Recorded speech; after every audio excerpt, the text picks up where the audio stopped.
Right, I don't know if you can see this. You're going to see then. I'm trying to just try and get a bit higher and see if that's any better. Ah, right, so you just about to see it there. That there is part of the tape. That's just came through. Now, if you see anything like this, here is what I would do. Let's get one of these pads again and just lightly just sand that back. Another little one just there.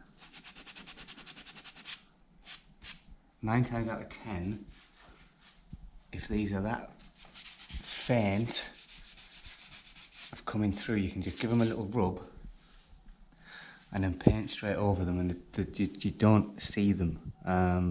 So rather than worrying about getting more filler out and filling over it, letting it dry, sanding it back, just once you've got that first coat on there, just take a bit of sandpaper. I mean, I can hardly feel that. Take a bit of sandpaper and just sand that little bit out.